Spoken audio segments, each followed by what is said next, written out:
拔罐疗法可以很好的缓解咳嗽。治疗咳嗽的穴位共有4个：风门、肺腧、身柱、外关。准备工具：火罐、气罐、拔罐器、热毛巾、打火机、止血钳、酒精棉球。操作方法：一、患者取俯卧位，医者依次找到风门穴。风门穴位于背部，当第2胸椎棘突下，旁开 1.5 寸。肺腧穴，肺腧穴位于第3胸椎棘突下，旁开 1.5 寸。身柱穴，身柱穴位于背部，当后正中线上，第3胸椎棘突下凹陷中。用热毛巾擦拭清洁风门、肺腧、身柱穴。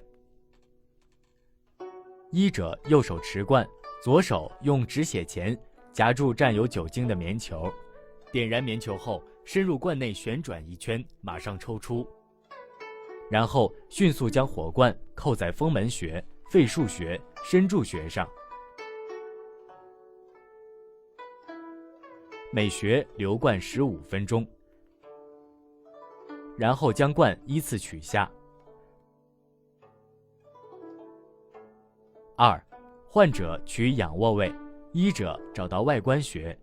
外关穴位于前臂背侧，当阳池与肘间的连线上，腕背横纹上2寸，耻骨与桡骨之间。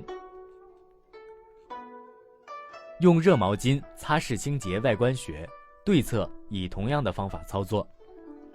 医者用拔罐器将气罐拔取在外关穴上，15分钟后将罐取下。操作完毕。